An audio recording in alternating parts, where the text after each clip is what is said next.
L'aide de plusieurs milliards de dollars pour l'Ukraine de la part des États-Unis d'Amérique revient-elle? La Chambre des représentants du Congrès américain, où les républicains sont majoritaires, a adopté de façon inattendue un projet de loi sur le soutien supplémentaire à l'Ukraine, de nouvelles sanctions contre la Russie et une aide aux alliés en Europe de l'Est. De nombreux républicains ont voté en faveur du projet de loi, ce qui pourrait indiquer un changement de position du Parti républicain. Surtout après les propos du secrétaire d'État américain Marco Rubio, selon lesquels les États-Unis ont définitivement choisi leur camp dans la guerre de la Russie contre l'Ukraine. Il faut aussi rendre hommage aux démocrates. Le projet de loi a été soumis au vote grâce à une procédure spéciale appelée pétition de dessaisissement, lorsque les membres du Congrès ont recueilli des signatures pour obliger le président Johnson à simplement soumettre ce document au vote. Mais comme toujours, cette nouvelle comporte des nuances que nous devons discuter ensemble. Dans cette émission, nous aborderons aussi une autre nouvelle inquiétante. Aujourd'hui, une puissante explosion a retenti dans un port roumain et il s'est avéré plus tard qu'un drone maritime ukrainien y était entré par erreur. Je m'appelle Alexei Petchi, discutons ensemble de ce sujet, mais avant de commencer, je vous demande de vous abonner à la chaîne, de liker cette émission, d'écrire n'importe quel commentaire et de vous abonner à ma chaîne Telegram Petchi News. Le lien se trouve dans la description de cette vidéo. Alors, une nouvelle qui a réveillé de nombreux Ukrainiens dès ce matin. La Chambre des représentants du Congrès américain, contrôlée par les républicains, a adopté un projet de loi autorisant l'octroi d'énormes fonds pour l'aide militaire à l'Ukraine et l'imposition de sanctions plus sévères contre la Russie. Cela a montré la volonté de certains républicains de s'opposer au président Trump sur des questions de politique étrangère.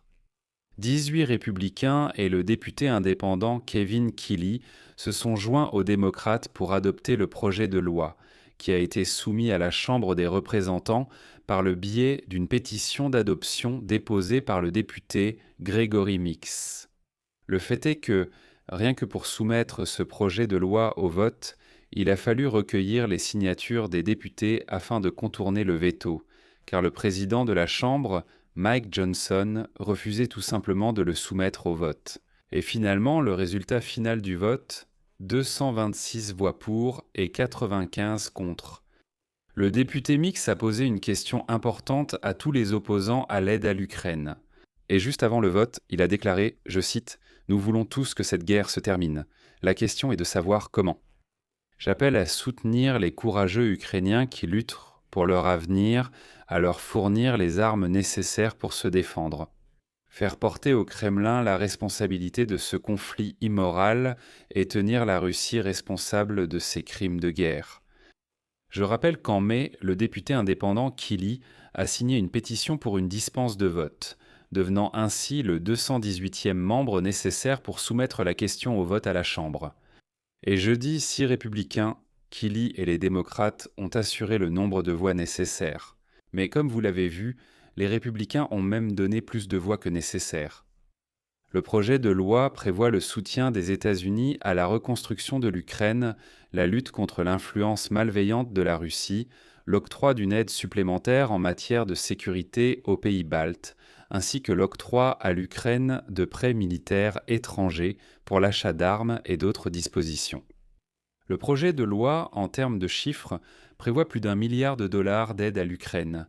Si l'on additionne tout, cela fait un total de 1,8 milliard. Cela représente jusqu'à 8 milliards de dollars sous forme de prêts militaires, ainsi que de nouvelles sanctions contre les secteurs financiers, pétroliers et miniers russes. C'est à ce moment qu'il y a eu confusion. J'ai vu que du côté ukrainien, on s'est un peu embrouillé sur ce point. D'ailleurs, vous m'avez aussi posé la question dans mes commentaires, donc je vous réponds. Et hier, le secrétaire d'État américain Marco Rubio a fait une déclaration concernant l'aide à l'Ukraine. Et il a déclaré que les États-Unis allaient prochainement accorder à l'Ukraine 400 millions de dollars d'aide militaire qui avaient auparavant été bloqués au niveau du Pentagone. Le processus d'approbation des fonds par les agences est déjà en train de s'achever et l'aide elle-même a été officiellement débloquée. Et maintenant, je vais citer ses propos. 400 millions de dollars sont actuellement en cours d'approbation dans différents ministères. Déjà vendredi dernier, j'ai vu quelque chose à ce sujet. Voilà. Ces fonds, à savoir 400 millions de dollars, ont été approuvés il y a longtemps par le Congrès des États-Unis, mais leur allocation a été retardée par le ministère de la Guerre des États-Unis d'Amérique. Cela n'a aucun rapport avec le nouveau vote à la Chambre des représentants. En fait, c'est une toute autre histoire. Marco Rubio a déclaré hier « Il y aura des nouvelles concernant l'argent, tandis que la Chambre votait l'aide militaire à l'Ukraine. Mais ce sont deux histoires distinctes. L'essentiel, c'est que ces 400 millions de dollars en particulier ont été approuvés il y a longtemps, et même Trump ne peut pas les bloquer. Mais au Pentagone, cet argent a été retardé, soi-disant à cause de la nécessité de vérification, etc. Ce retard a provoqué une vague de critiques parmi les législateurs américains. En particulier, à la fin du mois d'avril, le sénateur républicain Mitch McConnell a ouvertement accusé le Pentagone de traîner les pieds. Les membres de la commission compétente n'ont toujours pas reçu de réponse à leurs demandes envoyées à la division analytique du ministère de la Guerre. Les responsables n'ont longtemps pu expliquer les raisons de cette pause. Et après de longues critiques de la part des membres du Congrès, le chef du Pentagone, Pete Hegseth, a déclaré lors des auditions que le paquet de 400 millions de dollars était officiellement débloqué. Je le répète, ce sont deux histoires différentes. Voilà pourquoi le projet de loi adopté aujourd'hui à la Chambre est différent. Cependant, pour être honnête, il est peu probable que ce projet de loi soit adopté dans un régime contrôlé. Au Sénat républicain, où le chef de la majorité est John Thune, Thune s'écarte très rarement de la position du président Trump. Un exemple frappant de la mesure dans laquelle les républicains se sont détournés de l'Ukraine est le fait que le nombre de membres du Parti républicain ayant voté à la Chambre des représentants la veille n'était que de 18. Oui, c'est suffisant. Mais alors qu'en avril 2024, c'est-à-dire il y a seulement 2 ans, 101 républicains avaient voté pour exactement le même projet de loi sur l'aide supplémentaire à l'Ukraine. Aujourd'hui, il n'en reste plus que 18. À la Chambre des représentants, les républicains qui se sont opposés au projet de loi ont souligné que le texte était obsolète et l'ont critiqué comme, je cite, « un projet de loi destiné à créer de la propagande partisane visant à utiliser l'Ukraine comme un instrument pour diviser le Parti républicain ». De plus, certains sont même allés jusqu'à voir là-dedans un moyen de prolonger la guerre. Il s'avère que, selon eux, aider l'Ukraine revient à prolonger la guerre. Par exemple, le républicain Brian Mast a déclaré explicitement que, par cette loi, les démocrates limitent les possibilités de Donald Trump de servir de médiateur pour mettre fin à la guerre menée par la Russie contre l'Ukraine. Je rappelle que hier, le secrétaire d'État américain Mark Rudolph a clairement dit que les États-Unis ne sont plus médiateurs.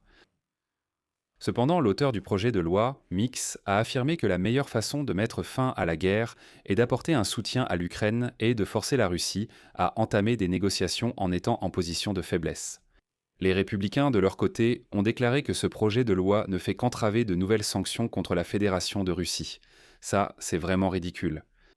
Le chef de la majorité à la Chambre des représentants, Steve Scalise, a déclaré, je cite, « Cette motion ignore les véritables négociations constructives bipartites qui ont actuellement lieu entre le Congrès et la Maison-Blanche pour renforcer les sanctions contre la Russie. C'est donc là-dessus que nous allons nous concentrer. » Pour comprendre de quoi parle ce monsieur, en particulier le député Steve Scalise, il s'agit du projet de loi des sénateurs Lindsey Graham et Richard Blumenthal, avec lequel il s'agite, excusez-moi, pour la 2e année consécutive. Ce projet de loi prévoit des sanctions contre la Russie, des droits de douane élevés jusqu'à 500 sur les produits provenant des pays achetant du pétrole russe, et ainsi de suite. Vous souvenez-vous de ces histoires disant qu'avec des droits de douane de 500 plus personne ne commercerait avec la Russie. Mais je rappelle que ce projet de loi n'a pas avancé depuis sa première introduction en avril 2025. Et voilà que les républicains disent qu'il ne faut pas voter pour l'aide à l'Ukraine, qu'il vaut mieux encore discuter pendant 1 an de ces super sanctions de Graham et Blumenthal. Pendant ce temps, la guerre de la Russie contre l'Ukraine touche de plus en plus d'autres pays. Ce matin, une explosion s'est produite près du port roumain de Constanța. Un drone naval militaire avait été découvert à cet endroit auparavant. Selon une déclaration du ministère de la Défense roumain, le drone naval découvert ce matin dans le port de Constanța a explosé de lui-même vers 10h30. Aucune personne n'a été blessée lors de l'explosion.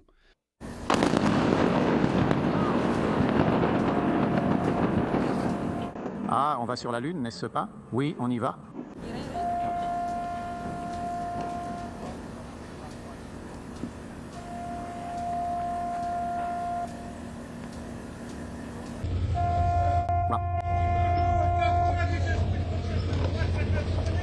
Et voilà, la marine ukrainienne ont reconnu et confirmé que le drone découvert près du port de Constanța, en Roumanie, appartenait à l'Ukraine. Voici la déclaration officielle. Lors de l'exécution de missions dans la zone opérationnelle de la mer Noire, l'un des drones navals de la marine ukrainienne a perdu le contrôle sous l'effet des moyens de guerre électroniques de l'ennemi et s'est retrouvé au large des côtes roumaines. Marine ukrainienne. La presse a fourni les informations nécessaires aux forces navales roumaines afin de prévenir les pertes parmi la population civile. Je vais m'arrêter ici. Donnez vos avis et vos conclusions dans les commentaires sous cette vidéo. Abonnez-vous à la chaîne, mettez un like et appuyez sur la cloche. Et si vous souhaitez soutenir le travail de cette chaîne YouTube, vous pouvez le faire avec un don via les liens et les coordonnées dans la description de cette vidéo. C'est tout pour aujourd'hui. Prenez soin de vous. Au revoir à tous. Sous-titres.